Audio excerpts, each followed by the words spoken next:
It's the one thing that we all have, the mind, right? But it's the one thing that we don't have a manual for.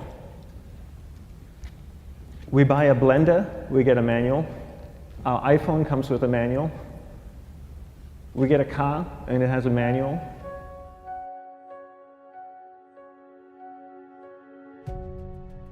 Nobody teaches you how to use the mind. There's no manual for the mind. So this, I think, is one of the most essential things in making progress in our life, is really understanding how our mind works. It's the one thing that we have to live with 24 hours a day, 7 days a week.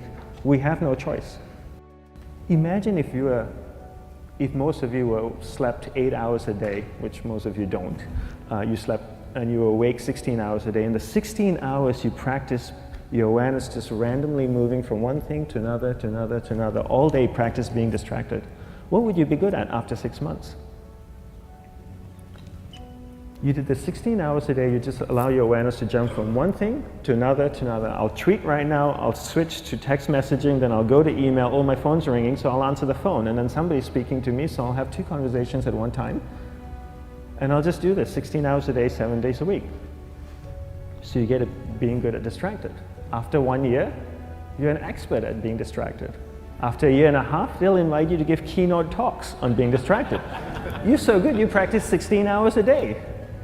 So the same works for the opposite. If you practice being concentrated 16 hours a day, what would you become good at?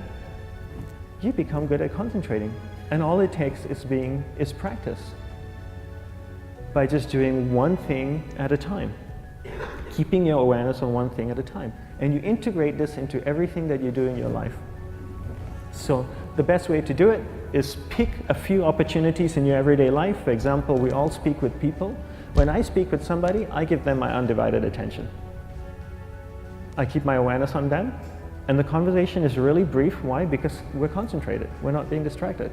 A 10-minute conversation normally just takes 3 minutes because you're just so focused. I define concentration as the ability to keep that awareness on one thing for a prolonged period of time. So if I can keep my awareness on Eric and not drift away and think about the wedding, or drift away and think about the vacation, or what I'm going to do later, then I'm concentrating on Eric. Every time it drifts away, I bring it back. And the more I practice this, the more I practice concentration. So concentration is the ability to keep your awareness on one thing for a prolonged period of time. And that's a very simple definition of concentration. How do you get better at concentration? You practice this. You practice this 24 hours a day, 7 days a week. And it's the only way to get good at it. And what's the best way to practice it? The best way to practice it is to integrate it into everything that you do in your life. Not to meditate 10 minutes in the morning. It doesn't work. You really need to look at your life the same way a sprinter in the Olympics looks at his life. You've all heard of Usain Bolt, the man that won the gold medal twice, 2 Olympics in a row, broke the world record. I don't know anything about him, to be honest. But if I was looked at him, he obviously sprints, he practices running, probably does a lot of long distance, he probably does a lot of stretching as well, I'm sure he gets massages. He looks like he eats the right kind of food. Drinks the right amount of water, takes vitamins. His whole day is so disciplined. For what? To prepare him for 9.57 seconds. I think that's what the world record is, right? For 100 meters, 9.5 or 9.57 seconds. His whole day is preparing him for that short time, not the other way around. A lot of people say, you know what, I need to be more concentrated. So you know what, I'm going to meditate in the morning, I'll sit down for 2 minutes. Okay, now I'm Zen master. And the remaining 23 hours and 58 minutes, they just go about being ordinary and crazy. How does that work? How would you change? It's not balanced at all. So if for 23 hours and 58 minutes you were not being concentrated, you allowed your awareness to jump from one thing in your mind to another thing, to another thing, to another thing, to another thing, in an uncontrolled way, what would you be good at? And out of a prolonged concentration comes the wonderful power of observation. You just become more observant, and when you become more observant, you see solutions quicker and you solve things quicker. And it's a wonderful, powerful feeling when somebody is concentrated on you and not being distracted. So the best way is to integrate it into your everyday life. You're speaking with your spouse, give her or give him your undivided attention. So develop your awareness, integrate it into everything that you do in your life. And that's the best way you become good at. The next thing we need to develop is develop your will. Will is really important. Will is almost like a muscle in your mind, and you use that to pull and control your awareness and take it from one area of the mind to another. And the will needs to be developed, and same like concentration, if you don't cultivate the will, it doesn't grow.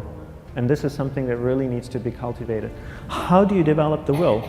There's 3 very simple ways to develop the will. 1 is you finish what you begin. 2 is you finish it well beyond your expectation, no matter how long it takes. 3 is you do a little bit more than you think you can do. All of those things require effort, and effort is will. It's so much easier to start a project than to finish a project, right? When you start a project, you're feeling creative, you're feeling inspired, you're full of energy. At the end of the project, you go, whose idea was this? So it requires tremendous amount of will to finish, and every time you complete something, you develop a little bit more will, and you have that muscle. And will is an amazing thing to develop, because once you develop will, that same will you can use in every aspect of your life to keep your awareness on one thing at a time, to finish projects, to see things through to the end, anything you want. The best way to develop will? Bring it into your everyday life, into everything that you do. Give you an example, the way I integrate it into my everyday life, I try and finish what I begin. So for example, going to sleep. I sleep every night, so I put on my pajamas, I floss, I brush my teeth, I go to bed, I sleep, I wake up in the morning, I make the bed. Why? Because I'm finishing what I start.